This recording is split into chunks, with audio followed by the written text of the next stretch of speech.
survivalblog.com. Welcome to the X-22 Report Spotlight, James. Thanks for having me on. Hey, thanks for being here. I really do appreciate it.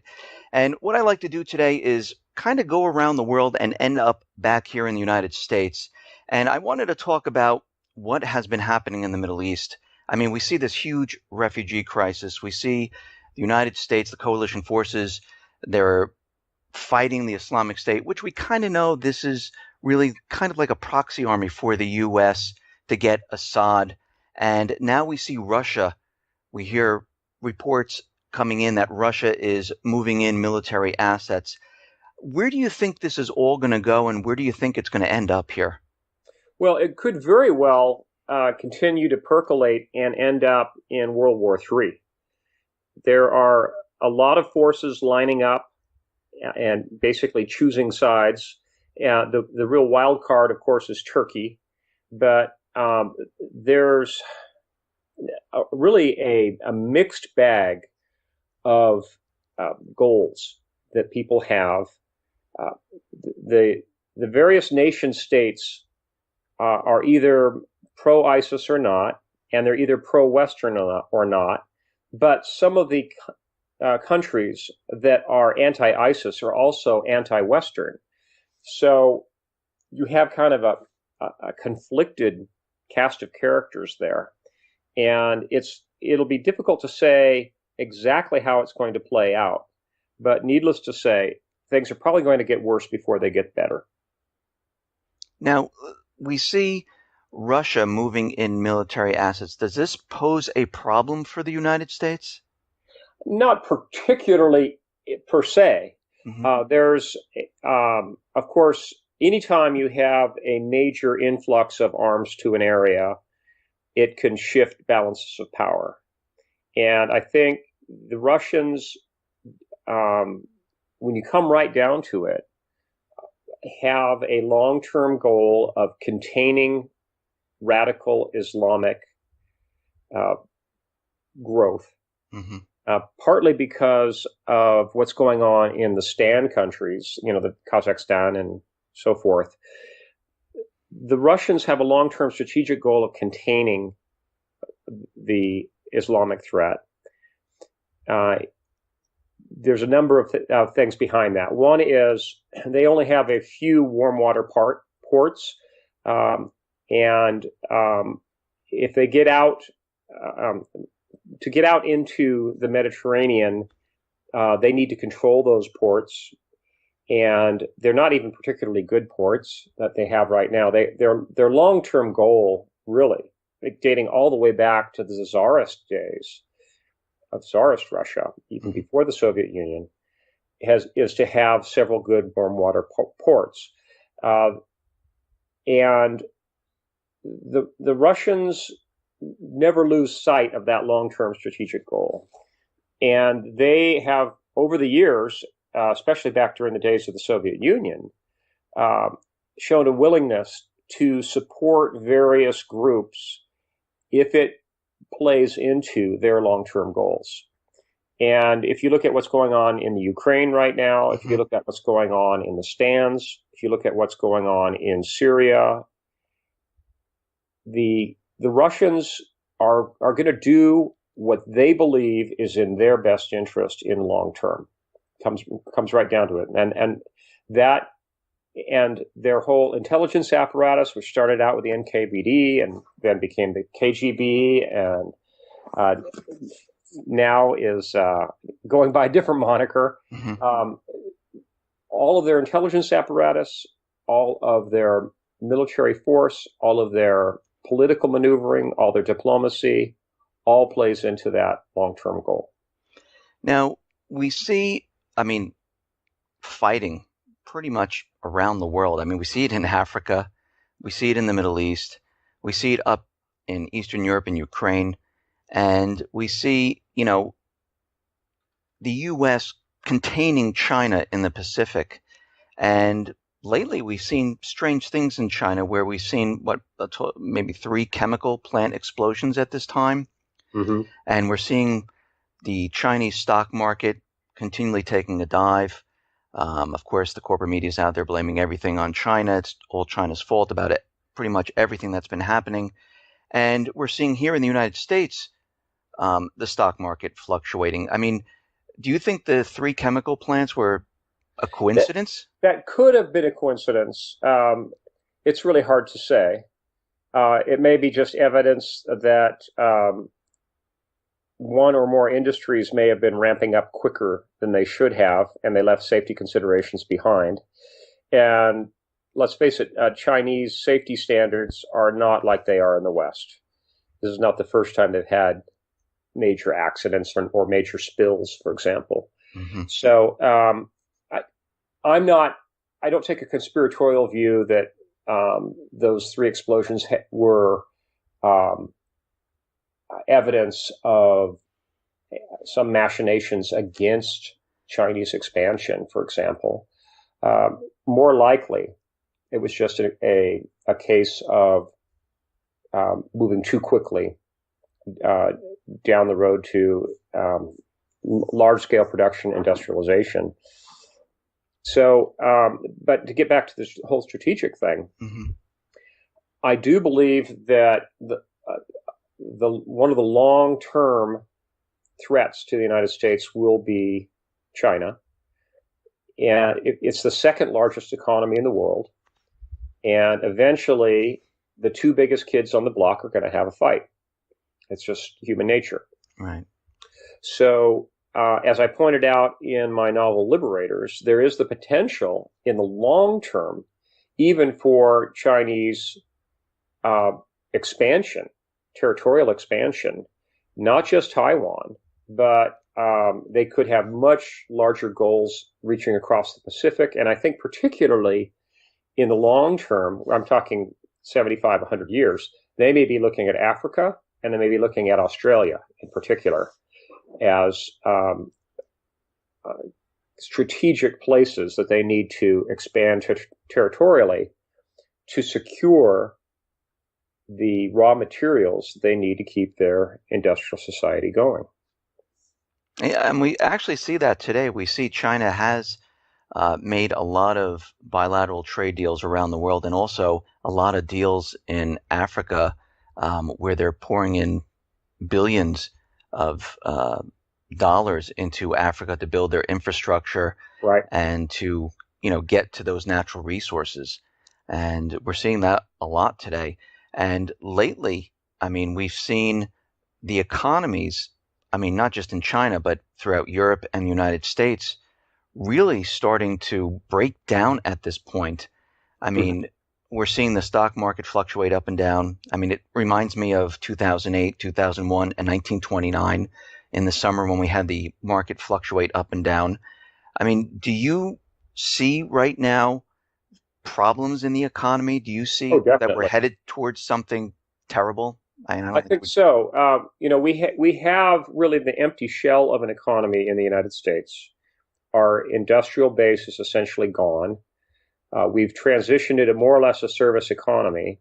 We've built up mountains of debt, both consumer debt and um, sovereign debt, nation state debt. And eventually those debts are going to have to be repaid. So I think that inevitably there's going to be a major economic break that takes place. But I wouldn't put it past the powers that be to continue pushing the economy along, kicking the can down the street, as they say in the modern parlance, uh, as long as they possibly can, possibly past the next presidential election before they let things fall apart.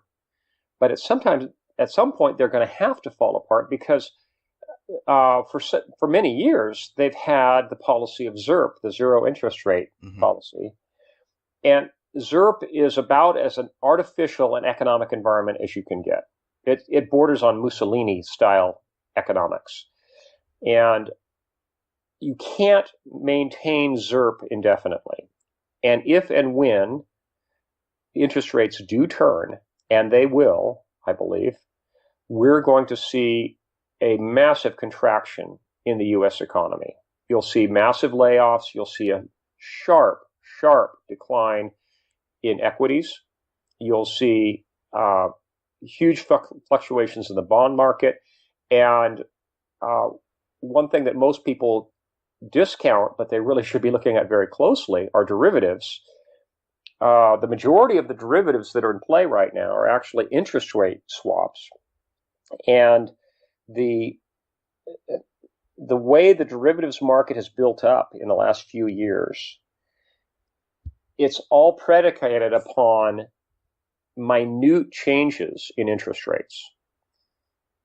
We're talking just a couple of basis points is the way they're making their money right now and hedging their bets. If there were a large swing in interest rates, I think it would catch the derivatives market by surprise. They could get absolutely blindsided. There could be huge losses, and the counterparty risk is tremendous. People have no concept of the implications of a large swing in interest rates imploding the derivatives market. And if and when that happens, it could be very, very ugly. The counterparty risk is huge. And the greatest risk, of course, is that you have a missing counterparty. The derivatives market, in essence, is a pretty wise thing. It's hedging your bets. It's mitigating your risk, but and normally it operates in such a way that it all ends up as a zero-sum gain. But if you have a counterparty that disappears, you're basically left holding the bag, and to the tune of not billions but even trillions of dollars are in play right now, and the risk is tremendous. So, I mean, we hear the Fed talking about raising interest rates, sometimes this fall. I mean, they keep changing when they're going to do this. Do you think they're actually going to raise the interest rates?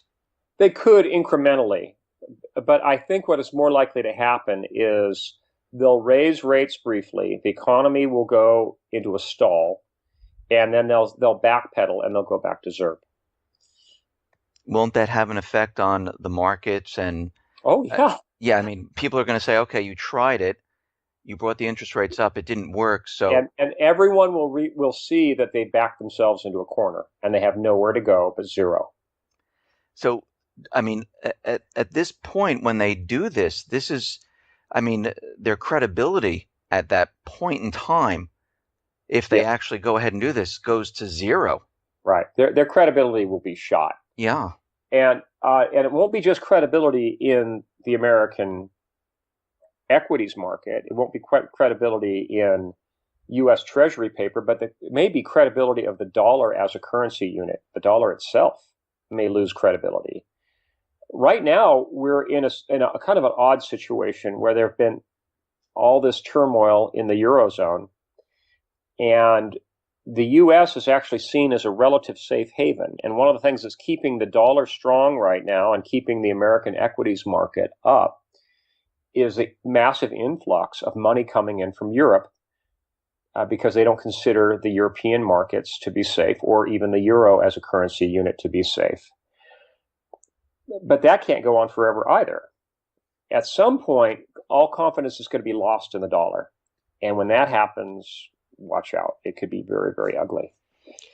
Now, I wanted to talk to you about cyber attacks, cyber espionage. I mean, we hear a lot of things in the corporate media, alternative media, about, cyber 9/11, cyber Pearl Harbors.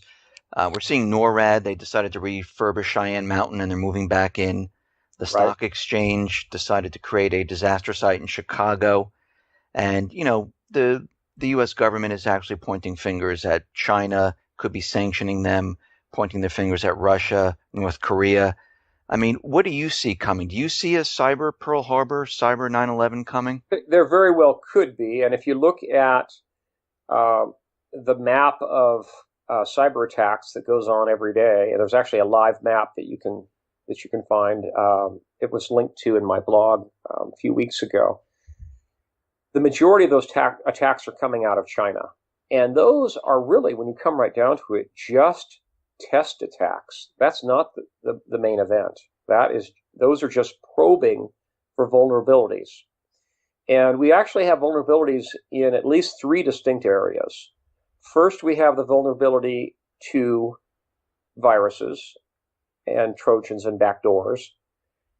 Secondarily, we have vulnerability to EMP. And thirdly, we have a vulnerability to solar flares. So even if some malicious hacker or hacker group or nation state that hires a bunch of hackers doesn't do in the system, our own sun may do in the system, simply with another Carrington event scale solar flare, an X-class solar flare. So there's huge vulnerabilities. Just to bring your readers up to speed, the vulnerabilities that exist are not just in the financial markets, but they're also in our physical infrastructure, in our water system, our natural gas pipelines, our oil refineries, our hydroelectric dams, our whole system of electrical power distribution, all the way from the producing plants all the way to your individual power meter. They're all vulnerable to attack. What's happened is back in the 1950s and the 1960s, when they first automated these systems, they didn't even envision hacking. And the systems that they developed were originally standalone systems. And the blanket term for this is SCADA, which stands for System Control and Data Acquisition. The SCADA software that they started building was fairly rudimentary at first. It was standalone. It could only be changed by logging into the system itself and making changes on site. Then they added a dial-up modem layer of communications to that system. And then eventually they added an internet access layer of communications to those systems.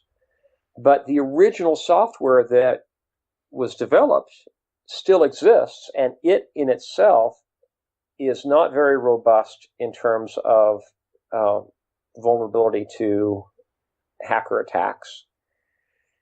And the communications layers that they added on top have their own vulnerabilities. And it doesn't take much to absolutely destroy these systems. A lot of these SCADA systems, for example, control solenoid-type valves on systems. And a hacker could simply write a piece of code that would cause a valve to open and close at the wrong times, or open and close repeatedly. And the next thing you know, you have burst pipelines everywhere. And we're talking water pipelines, natural gas pipelines, oil transit pipelines, the pipelines inside of refineries. Boy, talk about a huge vulnerability. And the electrical power grid itself has its own vulnerabilities. It could all be taken offline, again, with a hacker attack. And it could take days, weeks, or even months to pick up the pieces. And I mean, I remember I was in Manhattan in 2003 when we had the East Coast blackout. And that was actually a scary situation, having no power whatsoever and being in a city where it was completely dark. Right. I mean, at that point in time, people were very friendly. People were getting along. There were really no problems that I saw when I was there. But just having that feeling of being in the dark in a city, and I think if it lasted more than the 2 days that I was there, I think things would have gotten out of hand as time went on. They very well could have. Most people don't realize it, but we have a society that has become very technologically dependent and interdependent, so that we really can't revert to 1950s levels of technology. I often have people say, well, you know, if the system collapses, people could just go back to running a manual till to run their stores. Mm-hmm. Well, that's just not going to happen, because not only do the stores use automated ordering systems for restocking, But the freight transit systems, all the trucking companies and train companies use automation for moving those goods. And the stores themselves are now built in these big concrete slab tilt up architecture boxes, the big boxes, that are windowless. So even if they wanted to revert to 1950s technology, they really couldn't, because your average store is either going to be sweltering in the summer or freezing in the winter because it doesn't have windows that can open. They're all sealed buildings effectively, except for the front door, and there's not going to be any natural daylight available to do business anyway. Right. So we've really built ourselves a house of cards. And if the power grids go down, all bets are off. There's actually three grids in the United States. There's an Eastern grid, a Western grid, and a Texas grid. And if any of those go down for an extended period of time, I would not want to be in a major city 3 days later. It Now, will not be a safe place to be. now those grids, they're not interconnected. They're standalone grids. They're standalone right now, but there's actually a major project that's in the works. If you go to the Electrical Power Research Institute website, EPRI, you'll see that there's a grid intertie project that's being worked on right now that's effectively going to turn all three American grids into one big grid. So now not only we'll actually have the opportunity for all three to go down simultaneously. Even better. Wow. And one of the things I pointed out in my blog is that in regions where power is actually produced, like the Pacific Northwest or the Four Corners region of down where New Mexico and Arizona and Colorado come together, there's in those regions they have the opportunity to island their power, and local power will be reconstituted in those regions very quickly. The rest of the grid may be down for a very lengthy period of time. And as I pointed out in my novel Survivors, it actually takes power to get the grid back online. It takes outside power to restart most power plants. Most people don't realize that. Now, if there was some type of attack on the system, on the infrastructure, I guess they can take down certain sections since they're not connected right now. But you don't, at this point in time, do you think it's possible to take down all of them at the same time? Yes, if it's planned in advance and they have malicious code that they have ready to inject into those SCADA systems, they could very well time it so they could simultaneously bring down all three grids, and even the Hawaii grid, which is independent, of course. Mm-hmm. They could all be taken down simultaneously with enough planning. And one of the hallmarks of Islamic terrorism is simultaneous attacks. If you look at 9/11, it doesn't take a tremendous amount of sophistication to synchronize your watches. Mm-hmm. So what about hitting the financial area with a cyber attack? I mean, what would happen in that type of scenario? Well, it's hard to say how successful they would be, but based on the probing attacks that we've seen, I think it's safe to assume they could bring the financial markets.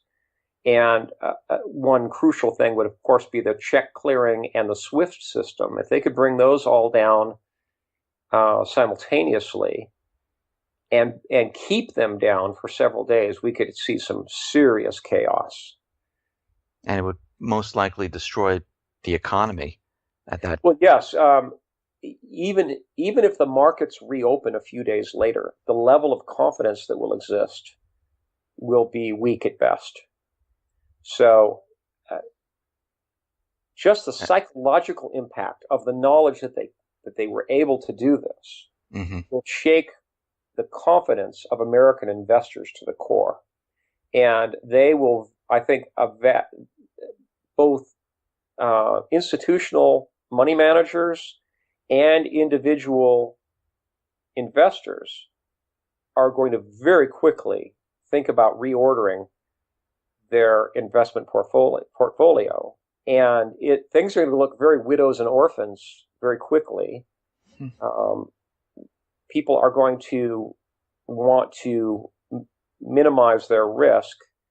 They'll want to get into tangibles. They'll want to focus on stocks that have inherent value, not just cyber value. So I would not want to be on the board of directors of Yahoo or Google or Facebook when all this happens. I would much rather be on the board of General Mills or Coleman Industries, because I think that's where people are going to be putting their money into companies that actually produce tangible products that consumers are going to need no matter what. Those are going to be the new widows and orphans kind of stocks. So let's just do this. If there, I mean, we're both agreeing that there's some type of collapse going to come. We just don't know when. Right. How do you think this will unfold? I mean, what will people experience during a collapse situation? Well, if it's a full-scale collapse and the grids stay down for an extended period, it could look a lot like my novel Patriots, where the grids go down and essentially don't come back up. And when that happens, the cities become untenable very quickly because of the long chains of supply, the population density, the lack of sanitation. Because the power goes off for 2 or 3 days, that means the water's going to go off too. Because most people don't realize it, but we no longer have many gravity-fed civic water systems in the United States. In the old days, probably 20 or 30% of the systems were gravity-fed from end to end. They'd start out way up in the mountains, and then they have gravity flow all the way down to the city. And if the power grid went down, it would have made a difference. But now we have systems that have pumps everywhere, and where, especially in places like the Midwest, where you're pumping water up to these gravity tanks, and then you have gravity flow back down. But even in the systems that were previously gravity flow from end to end, they, because of the EPA's standards on water clarity, they have these what they call turbidity standards for the water. They require all the water to be pumped through filtration systems. And they have physically set up these systems where the water they can't bypass the pumps and the filters. The water systems are set up with the assumption that the grid power will always be there, or will be shortly be restored if there's an outage. So even if they wanted to, they couldn't revert to gravity flow from end to end, not without a lot of physical rework we're talking some really large pipes. We're talking 24-inch diameter pipes. You don't just switch those around in the matter of a day or two. So when the power grids go down, the water system will go down. When the water system goes down, people will not only not have drinking water, but their toilets won't flush, and it's going to be a public health nightmare. At least in third world countries, people have the common sense to, dig outhouses and not foul the water upstream from them. We have a very urbanized society that has basically no clue about how to live in third world living standards. And it's going to be a public health nightmare. We're going to see outbreaks of all sorts of diseases very quickly if we have a situation where the toilets aren't flushing. And how are people going to get food, drinking water? I mean, how are they going to survive through this? Well, in the big cities, a lot of them simply won't, especially in the Northeast, for example, where if this were to happen, say, in the fall or the winter, by the next spring, you could see a 50% die-off of the population. There's simply too many people in too little space who are too dependent on the system. And you have just a huge cascade of vulnerabilities that are going to come into play. You've got a huge number of people that are dependent upon medical oxygen and insulin and CPAP machines and heart medicines and antipsychotic drugs and everything else. You've got the whole medical aspect. You've got the physical transport of food. And if that breaks down for more than a week, most families don't have more than 3 or 4 days worth of food on hand. So you're going to see massive rioting, looting going on in the big cities. And if the looting gets bad enough, the truckers won't feel safe even driving food into the cities. So the cities will effectively just implode. And when they do, that's going to mean huge outpourings of refugees from the big cities into the larger countryside, and that's going to have a whole cascade of effects as well, all of its own, because you're going to have it's the inverse square law. You've got that huge mass of population going out into the wider countryside, and the suburbs are going to get hit first, and then the countryside. And conceivably, we could see a complete breakdown of law and order and absolute chaos for an extended period of time until there is a die-off of population. And that's what I described in my novel Founders. We could see a huge depopulation, primarily in the cities. The safest places are going to be in very rural, food-producing regions with independent power that are well removed from the major population centers. And that's one reason why I've encouraged all the readers of my blog to move to the inland Northwest, because I consider it to be geographically the safest place to be in the event of a major socioeconomic collapse. Now, if this, when this does occur, you talked about 50% of the population most likely will die. I mean, that sounds worse than a nuclear weapon. It is. It is, because, as I mentioned before, we built ourselves a house of cards. We're so systems dependent that we literally cannot do business on more than just a face-to-face, neighbor-to-neighbor basis as a society without the power grids and without the internet. So during this time, what is the government going to be doing? The government is scrambling around and forming committees, just like it always does. And they really won't be able to do much. It'll basically be like Hurricane Katrina on a grand scale. If you look at the monumental level of incompetence that was displayed by FEMA and the other federal agencies with Hurricane Katrina 10 years ago, I think that's evident, and they really haven't improved that much since then. I think that's evidence that if there's a nationwide disaster, they're going to be absolutely unable to cope. I often like to say that FEMA, instead of standing for Federal Emergency Management Administration, actually stands for foolishly expecting meaningful aid. They're not going to be able to get much more than a little bit of bottled water and some MREs to a few population centers. Beyond that, everybody else is on their own. It's what I refer to as yo-yo time, which stands for you're on your own. I mean, do you think that's why individual families need to be prepared by themselves? They can't depend on government. They need to work together with their neighbors and perhaps with their church families and prepare on their own, because in the final analysis, you will be on your own. During this time, do you think the government will declare martial law? Oh, they can try, yes. Yeah, they may declare it, but in fact, a lot of the current talk that's going on about Jade Helm and about the possibility of a collapse in September or October, people banter around the term martial law without really thinking about what it would take to institute nationwide martial law. You would need a military force structure that's 5 or 10 times the size of what we have, and the cooperation of local and county, state law enforcement. And that would probably have to be 3 or 4 times the size it is to actually institute martial law.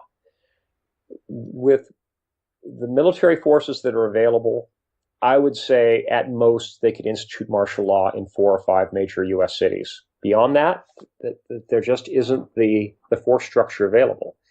So they may want martial law. They may want to try to shut down the interstate highways and leave them only open to the truckers, for example. But it's not going to happen. So let me ask you, what should people do right now to prepare for what is coming? Well, first they need to pray. They need to get right with God. I'm a Christian, and I think that's very important. But beyond that, I think it's important that they sit down and kind of make a list of lists. In fact, at my website, I've got a spreadsheet that people can click on in the left-hand bar titled List of Lists. People need to think about their own particular situations, their particular stage of life, and where, especially where they live geographically and in terms of climate, and plan accordingly. The preparations that someone needs to make in Maine versus Florida are going to be radically different Hmm. in terms of how much fuel you need to store, cold weather clothing, all that sort of thing, and your expectations for gardening, whether or not you're going to need greenhouses, and so on. So you need to plan according to your climate, your own particular stage of life. If you need to be near a major medical center, obviously you're not going to move out in the middle of nowhere. But you just need to sit down, dispassionately think about what are my highest priorities. Water should obviously be at the very top of the list. Every family needs to at least have a good quality water filter. Because again, there may be a public health crisis, and if you're going to be drawing water from open sources and your foolish neighbors are defecating in or near those open water sources, you need to be able to treat that water so it'll be safe to drink. So, how many weeks or days or months should someone have food? Well, What are, I always look at two Mhm. years as a baseline. Uh, Okay. for my own family, we actually have a 5 or 6 year supply, and that's not even including what our own garden produces and what we'll have from our livestock. We raise cattle and we have chickens and the whole panoply. Hmm. Um, I think it's important that people have at least a 2 year supply of food on hand and have a plan for relocating in a hurry, for bugging out, as we call it, uh, so that you can basically beat the rush and get out of the big cities before all the freeways turn into permanent parking lots. Because once cars start to run out of gas, there's going to be the world's largest traffic jam, and it'll only eventually be cleared with heavy equipment. So you need to be ahead of that rush, getting out of the big cities. You need to be pre-packed, ready to go, and you have to have a destination that's already stocked in advance, because you're only going to have probably one trip out of town. You're not going to be able to go back for trip after trip, getting more clothes, more food, your gardening tools, all your supplies. They're going to have to be pre-positioned at your retreat site. So if you don't have country cousins, you need to get to know some country friends right away. Hmm. So, do you think cash is important to have on Yeah. hand, or gold Yeah. and silver, or Well, any? I'm a big believer in both small denomination pre-1965 U.S. silver coinage, dimes and quarters primarily, um, as a a means of barter. I'm also a big believer in common caliber ammunition, which in a really worst case scenario, people may not even be interested in silver coins. They're just going to want ammo. And Right. if you've got it in quantity and it's in a common caliber, um, you basically can name your own price for whatever you want. You'll have the ultimate barter currency. So, a weapon is something that you would recommend. Oh, absolutely. Yes. Several. And the training to go with it. I've often been quoted as saying that owning a gun doesn't make anyone a shooter Mm, any more than owning a surfboard makes someone a surfer. You true. really need to practice with your guns regularly and become truly proficient with them. And you need to stock up all the standard stuff. You'll need cleaning equipment. You'll need a few spare parts. You'll need lots of extra magazines. You'll need web gear to carry around those magazines. Yeah, it sounds a little bit Road Warrior, but Mm. when you come right down to it, in an absolute without rule of law situation, it may come down to that, and it may come down to you and your gun to protect your family. And a lot of people will say, "Oh, well, that's not realistic." They'll just wait you out. They'll surround your house and they'll wait until you have to come out and get firewood or whatever, and then they'll shoot you. Mm. Well, I think that your average looter is going to be much more pragmatic. If someone starts shooting back at them, they're going to go find someone easier to pick on because they're certainly not going to want to take casualties. They're not going to want to take casualties when there's no medical care available. They're going to go pick on Granny down the road. So all it's going to take is a few shots, and they're going to move along. Hmm. James, I really appreciate you coming on the X-22 Report Spotlight. Thank you very much, and thank you for all this information. Well, thank you for having me on. Sorry to end up on such a heavy gloom and doom note, but if you look at the logical progression of things, Right. and economic collapse has some really serious implications. And I strongly encourage all your listeners that if they feel moved to prepare, that they don't take halfway steps, that they prepare completely. Thank you. Thank you for being on.